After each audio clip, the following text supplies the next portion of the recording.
And I will buy lawyer, Jumaya no more, or Margie, a lawyers, or Mudu in I, or ha, it will watch me, I watch your march to me so, or Mubaka, or my lawyers, Sabia, or more pass or more social as see, on Bay, Jumadia, or my Ghana. And some Afro because we want to pay major penny, I made a small son of Peno, Saka see a decay, or property day break show, so me and me, Dicassia, which I may a diameter so, a fear, insure as a da and comma logic phone said. Or there be an almost a boom, a children, and to me, educacy, at the Babasomo, and they at Joada. Ya shed a pen for Frassi, so young coupon say, Onka Yang, on Fayen dear, Jumada, in answer, be pay at the other Sada, any capia at the many, Mamma, Sama and Brammy back, as any chum, with a va Abasomo.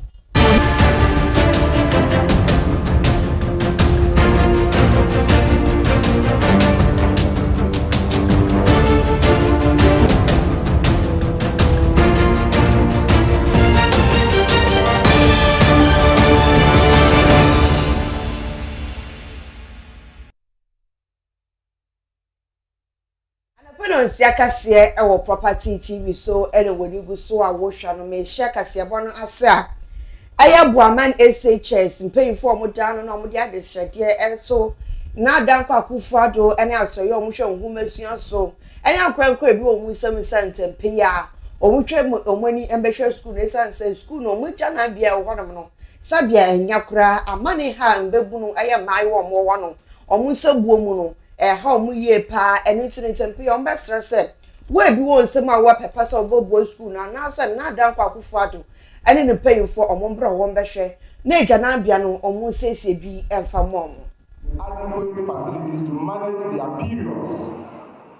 In order to overcome the challenge of inadequate menstrual facilities in the school, management wishes to use this medium to humbly appeal to your esteemed organization, Plan International Ghana, to construct a 10-seater gender-friendly KPIP toilet facility for the school.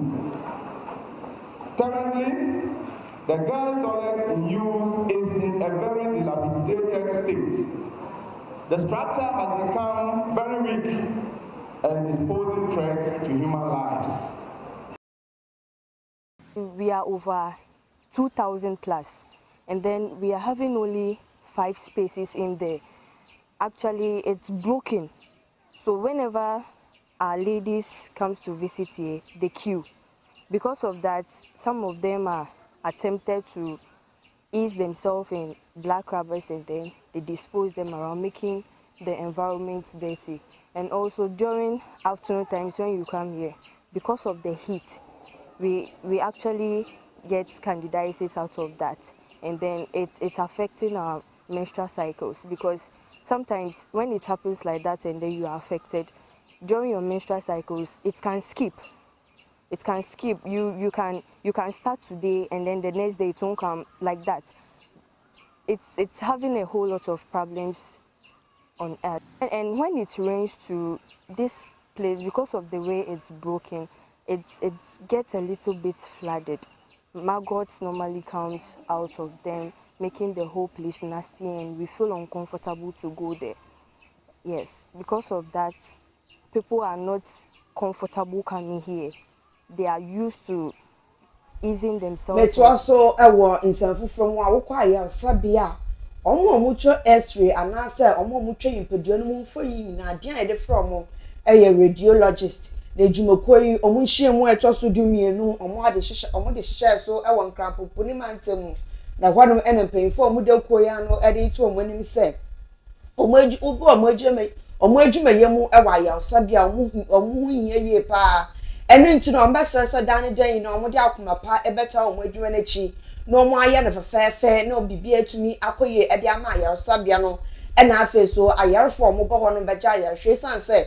Uko mwejuma esre ene infani agodo omutwe won pedwene mu no eya na ehia pa nti omututu edwuma na ase a ebetumi e de ohaw e de abra amanfo apomuden ena afa so ombetumi e de aya sabia omu ye edwuma ohwa no e de akọ ohaw mu ye pa. We are also very pleased to know that your team, which is harnessing advances in neuroradiology to improve patient care, this is very refreshing in the sense that it sits well with one of our proverbs, which speaks to the fact that a problem identified is half the solution. We've seen that the advances in the field that you operate, the sub-specialty that you operate, and those advances have not been fully harnessed towards helping patients who appear before you. And therefore, you decided to use your general annual and scientific meeting or conference to look into it and make sure that you are able to get the best out of the technologies available in supporting patients that come before you. This is laudable, and we commend you for that.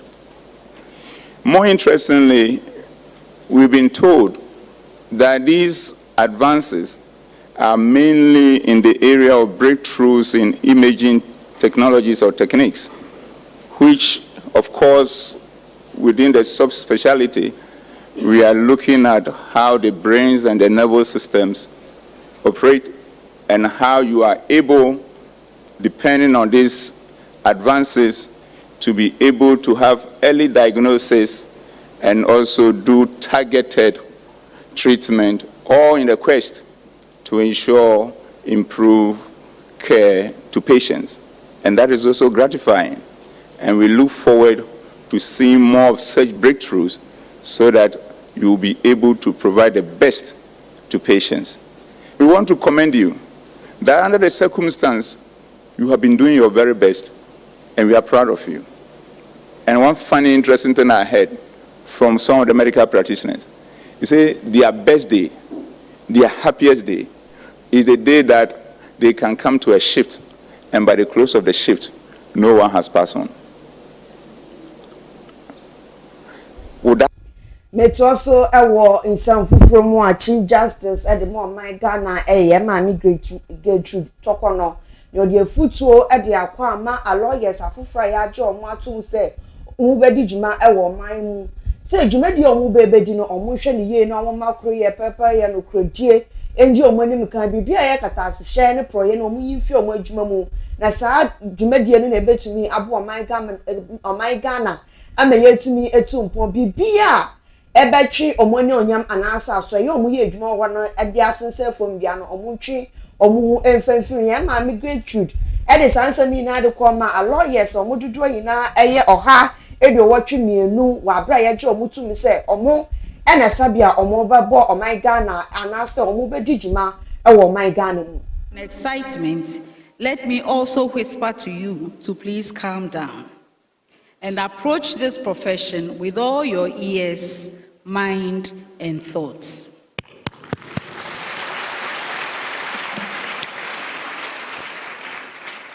The lawyer and society. If there is anything that history should teach us, it is that humanity will always challenge itself and compel the communities we live in to change and move. The history of nations, families, and identity of individuals seem to constantly ebb and flow from one structure to another. Kindly reflect on the structurally strong ways in which society has been changing in the last century and the last decade. The hitherto seemingly resilient doctrine of sovereignty of nations that dominated the history of nations in the last century and after the First World War is now being challenged on every continent with wars, secessions, and ethnic upheavals. Just when it seemed that democracy as a form of governance had settled down after colonialism, a different wave of asserting power is sweeping across nations. What does it mean for the governance of contemporary developing nations such as ours? What contributions can lawyers make to the stability and prosperity of our country and our communities? How well do we understand technology and the demands of societies that affect the landscape of our legal world? Ukwa eye mbashe bedwefia omo omo atenafo mu approve 1 million Ghana cedis e de ama nungwa Rasha Bedwani owo se onje ana kwantempon e wo no ma sabi asanyina no onhwe no offenses nti wokọ nungwa amafo omo ho no ene Rasha Bedwani owo no omani agie pa se nei na adanko akufo ado ene asoye omo hwe ya kwan ene ya kwantempon so omo akae omo a omo so ombesesi omo kwan no e de ama omo excuse dan oba na akeshin ke mambi won ya won ba ke truck assistance po ni sana sai ko oba chamlu alo ayi abu amoko e oba chamlu ni won yan ofio na kan ni biye NDC enme kokoro wo he wo ke ko akeshi wo your opposition ke bale health sector oba na he wale na mo ko te polyclinic oba na second phase ima nature roofing ke ote bachona Bethel Baptist jembe la health post ni ma jeme health BLM means support in various ways. Nibi na here na ke ko he wale na mo le hu supply loan supporter ni amena na meketwo ni ke bale school ya beke bia exams ma alo school no ko samo le hu njio nboa ewo pro wo shikamo bejegbe je ntu ni ye roads and highways ni kenye yu onmene na ngodromo na ake member of parliament JMP keke she MP ninka local government committee no wo for Chicago afoshin ni kenye yu one baba all the districts 1 million cedis ni akebachu manuchumo titiri gbejegbe ake tractor baba ake grader baba backhoe ni bi na ke sa gbejegbe fe MP se fe kome ni approve ewo kenye ba na echencho ke kro woni ne shekwe no kro woni ne ba she ne no ne ba na asa gbejegbe je mokokotoku mishka ke mimi fe ni nkotoku mishka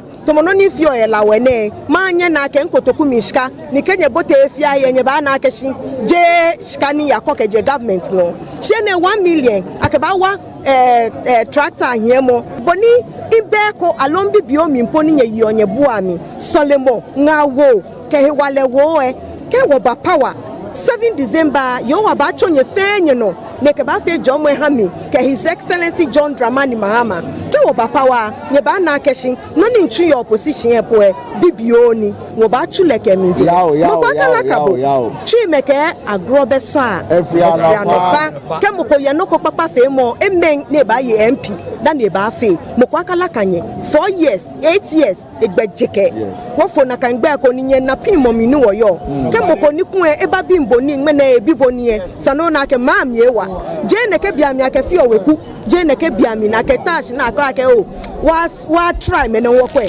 want our experience many ehie ko dan John Mama in your experience being a president Agnes Namomolate in your experience being a member of parliament member of and put on siakase e property TV so and we go so a watch no a logic phone and a elbow me chidon ma mitumi educase e de so mo we phone dealer e perform papa pa to aton a obenya amfa so ho anu bo so edefo mo a eye papa pa de and for logic phone e de mo echa kwan e wo dance man Mata Eco Pharmacy, RKM Properties, building one logic phones for our over one no better now said in some store, and crata or piano. What on Sasha, send and pay for so the one Sasha, so wait to me to phones in it. No, I quack to Sasha, we are crown chrono, be our born my body deform. Ubenya be at all at Elgusu Kukuta and answer the ammonia. Or course, school know it to me, Eddie Quakus, yard for fair. Make also I work as a bon my quick paymo, I won't fit in a man tell mo a year, a wutu senya west. NPP amenyo kwa more one more and a mother so more elbow when you and man. NDC when NPP amenyo kono says Sabia, or more quack a found crop full quobia or moonfee a year wutu senya one more at the abaso or mumbetro mudini say. Or more per se a parliamentary candidate to pay in a waging out one away NPP amenyo kono. Only nintino or Marco Swan Crawford Froby, Eddie Abbey would to say yes or Mumbetro Moody way, and any some manual quom bow more one of Eddie Trasse. Or most to source as some so crane, a son say would to say young one or bar. A cray a pepper yellow credit, our 1 minute, NPP, a mayo cono, John Moyan or Monshad or Muchom, and film. Oba transfer the vote, Abaha on to Kumahano. Offer, yeah, catch one. We shall apply all the meat to resist. Yeah, but 5247.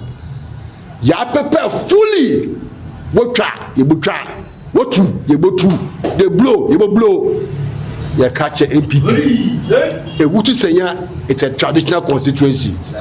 We know how we do our own things. Ya mpela from now the peace and tranquility that we enjoy in this constituency our hand ya catch one say you sure that in few constituency ha konfo tell baby eyanta eyentua.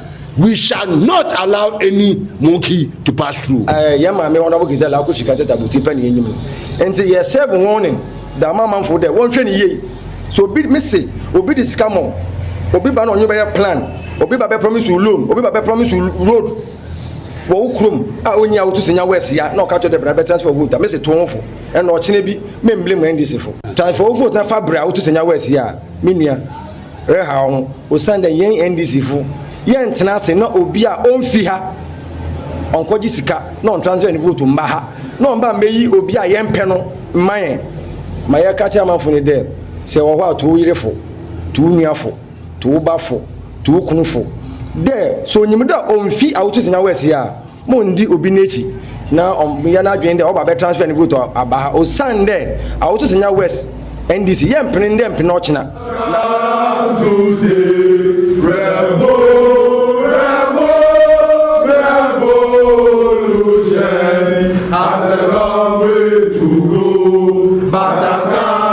Dr. Richmond Akwesi Etuahene a banking consultant no de insembi atu just said wo bo man mu asenya yesika sam ekono sabia enkoyie kura ntempe ya mpenfo wo bibi ya wo ho a omonhwe na omo yesansa wo ba adwumadi a amanfo ankrankra adwumakuo ene adwuma akase omo man mu nyina no senya sidin etikufo aso $1 na etwifa so no enkoyie kura amankofo pi omunjuma egu enu tintempe ya mpenfo anhwe na omunye bibi emfanfa ho.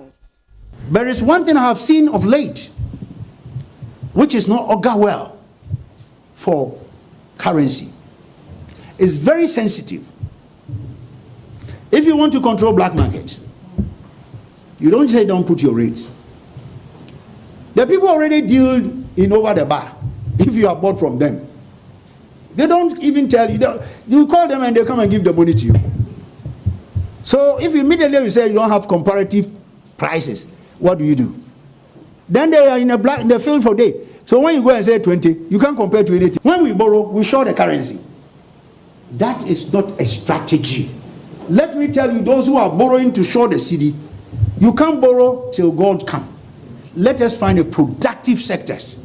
Make a conscious effort like the rice I have visited. Identify them, support them, and let them think that this is the only way we go. Nigeria has done the rice. Burkina Faso had done tomatoes in a desert field, and we will sit here and say that IMF money will help us to bring the city. As I said to me, boy and she and crying say, you see, can cry, say, cry, yeah. And some me Bob no pay at the baby sumo son of Penusia Cassia or property daybreak shows to know her and a papa mamma quine and Mamma no mediation and someone a deal more aquatin ABNA. One man SHS in paying for near to cool for no the dear air to crown crow and a as I am sure who mercy so any a man paying and down for do enemy say in Tempea or wait and be a war school one of Sabia. I say. And into wow to me abon in Tempea be CB MS school no ama marry one more no and won to am san say e how mo e wo mu fichi komu. Ghana Association of Radiologists omu nhyiamu atoso dwumienu no omo de hye so e won krampopuni mantem na futuo bebre e na mpenfo e de kwa de ma omo e wo mu dwumadie mu. A lawyers omo dudu yina eye oha e de wotwumienu e na ne ya age omo atom omo ba ye ejuma ewa asemdibia ahodo a ewo man mu na wono na Chief Justice Yema Migechu tokono edi afutuo ede ma omo so omo manukrodie endi omo nim kan ewo mo asem a omo bedibie mu ensam afofra bi ka we hu na ne pemeche peni amede bebe so mo sa no peni osi akase edi kan ewo property day break show so mi amedi kase enwu chiame edi ameje so eye efia Ishra aseda enkoma logic phones omo enebo machidom ama bitumi edikasie edeba so bright ehye MC a ono hwe ye di bibia tutu mu ede maame sa esoso na yema ene shaibu hwe me camera ene sound ede maam de duru so property day break show maame fo kakraba ene enije hine abeku ede baba ede aba besomo makram